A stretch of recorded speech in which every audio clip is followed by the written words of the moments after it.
Welcome to the Norman Standard with JJ Gluckman. I'm JJ Gluckman, and my guest is Jacqueline Hamilton, Senior Counsel to Congresswoman Karen Bass of California's 37th District. So, how are you? I'm fine, thank you very much, and very pleased to be here. Thank you for coming. So, tell us a bit about yourself. How did you get to where you are today? Well, I started out like you in high school, and when I finished high school, my parents were both from Jamaica, so I didn't really know much about the college system in the United States. And I went to junior college. I wound up going to 3 different junior colleges, and finally wound up at UCLA, went into the theater for a while, then several years later got a law degree, and worked in the nonprofit world throughout my professional career, whether I was in school or in between school, including after I graduated from law school. So I worked for the Natural Resources Defense Council, and I also ran an education nonprofit that serves teachers in schools in Central and South Los Angeles. And when it was about time to leave that job, a friend of mine said, "I just saw your perfect job advertised, and you're going to come over here and we're going to make sure you apply for this because I think this is where you need to be." And it turned out it was the job that I hold now, or predecessor to it. And I've been with Congresswoman Bass for 5 years now. Cool. And in that role, what exactly do you do? A little of everything, some field representative stuff, go out into the district, go to schools like this. I handle education, environment, healthcare, and foreign affairs issues here in the Los Angeles office. In terms of subject matters, I'm responsible for the west side of the district, and I have another colleague who's responsible for the other half, West LA and South LA, which doesn't neatly divide up, actually, when you look at the district, into west and south. But and then I handle letters and certificate requests. I do a lot of writing for the Congresswoman. Right now we're drafting a couple of pieces of legislation that are inspired by ideas and meetings that the Congresswoman has had from constituents. And so we're working really hard to close that gap and make sure that, because I'm a lawyer, I can help draft legislation reflecting constituent needs that then gets worked through the system with my DC colleagues. Do you have an example of that? This is a new thing. We are new to the majority. So until now, there hasn't been much opportunity for that because the Congresswoman is a Democrat and the Republicans held the majority in the House for her entire tenure there. So this is a new thing, an experiment that we're trying. So speaking of new legislation, H.R. 1, did you have any part in that personally? Personally, no. Writing it or anything? No. That's a very heavy lift coming from the House. And that was led out of Speaker Pelosi's office and some of the other leadership in the House in Washington, D.C. Cool. So question about that. Do you know why the Democrats are pushing for it now? I mean, it's a great bill. It's everything we need. But do you know why specifically it's being pushed for now, even if McConnell has already said that under no circumstances would he discuss it? Well, so for people who might not know what H.R. 1 is, there's a great deal of concern about voting rights all across the country right now, and H.R. 1, put forward by the Democrats in the House of Representatives, is an effort to try and address some of what we see as the erosion of the ability of everybody to vote equitably. There are voting is regulated at the state level, but within a federal framework.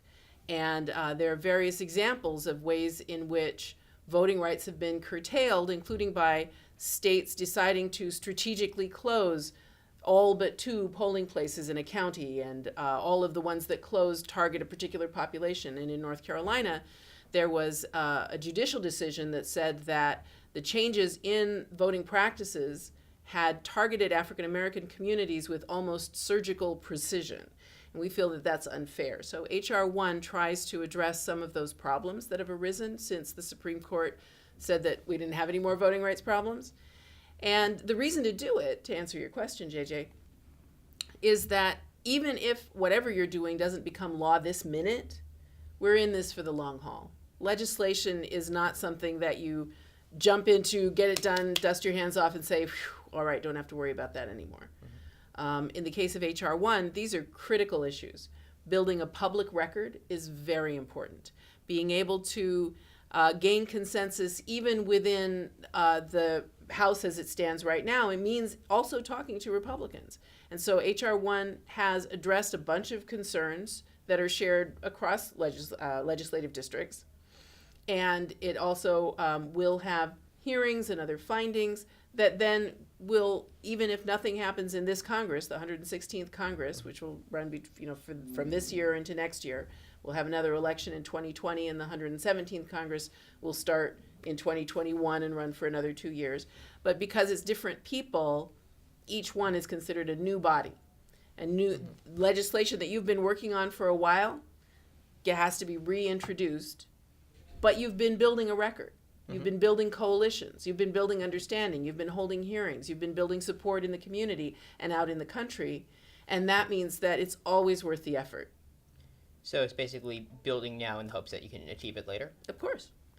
So similarly, also, there was a recent push to renew the Violence Against Women Act. Do you want to talk a bit about what that is and why it was so important to renew it now?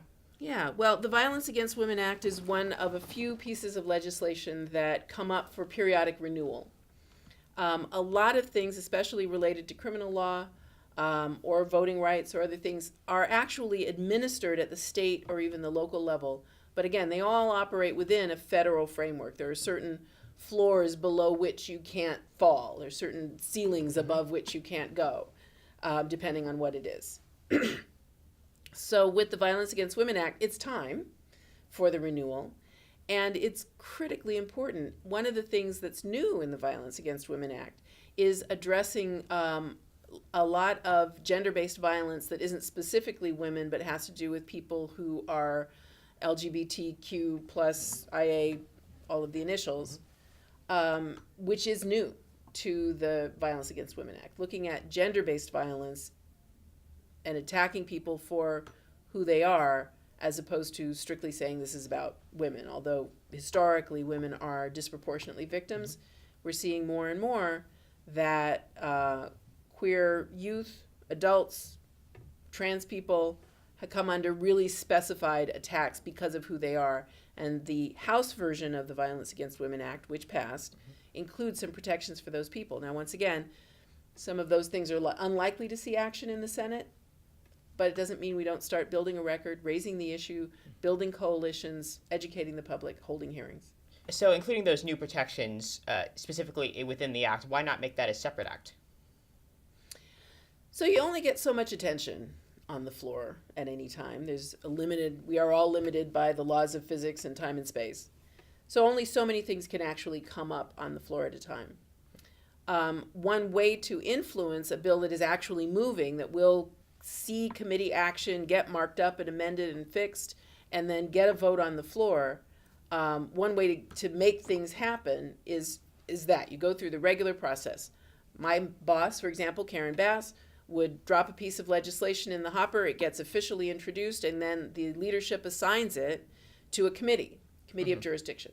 The committee takes a look at it, and if it's going to go somewhere and there's some momentum behind this bill, the committee would then mark it up, saying, we like this, we don't like that, we held a hearing on this, and we decided this piece doesn't really work like you think it does, so we're going to change it that way.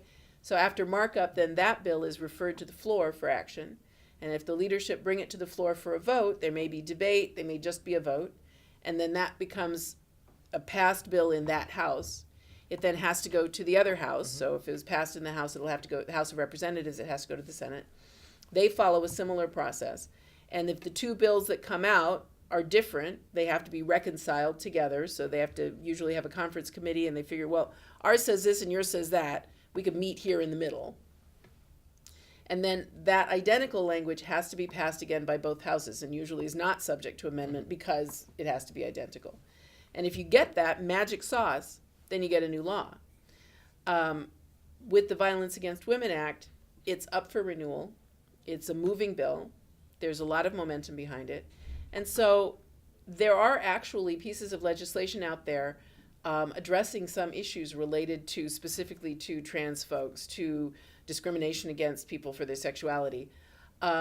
And some of those ideas are in the Violence Against Women Act because people have been introducing them over the years, introducing the ideas, building coalitions, all of the things that we talked about.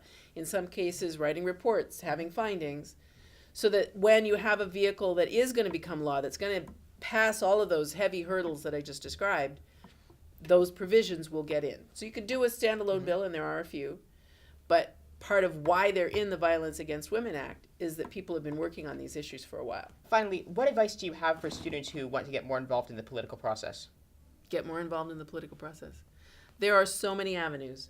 There are party clubs, Democratic clubs, Republican clubs that you can join, and they love young members and will help you navigate party politics. And because we are essentially a two-party country, most things that happen through the parties. And even if you don't want to be a member of a party, it's a good way to begin to learn the system, how things work. You can contact your local representatives. Call us. You can call us every day, and we do have people who do, just to express your opinion. You can request a meeting with someone, either a staff member or with the member themselves. And the Congresswoman has been here to Beverly Hills and came and spoke to a group of students just last year. You can write letters, send emails. People say, do they really matter? They 100% matter. I can tell you we count every single opinion, whether it comes in by phone, fax, email. Yes, people do fax. Text message, whatever the venue. And those are all reported to the Congresswoman. And when you start getting 2, 3, 4, 5 people saying something similar, you've got a groundswell, because we know that, although that's only 5 people, each of those 5 people took the time to call in a way that a whole lot of other folks who probably feel the same way didn't. There's actually research behind this. There's the science of numbers, and you can figure out, that actually means about 500 people care about that. I'm just making up those numbers, but we love, love, love to hear from young people. I don't know of a single elected representative who doesn't. And it's always worth reaching out, making the contact. Find something you're passionate about, or become an intern and learn more about how this stuff works. And every elected official that I know of has at least a few interns. Some take high school interns, so you could apply now. Some you have to be either graduated or in college. Call up and ask. Find out what their requirements are. Thank you so much for coming. This has been the Norman Standard. This is Jacqueline Hamilton again, and thank you so much for watching. Congresswoman Karen Bass. Thank you for coming. Thank you.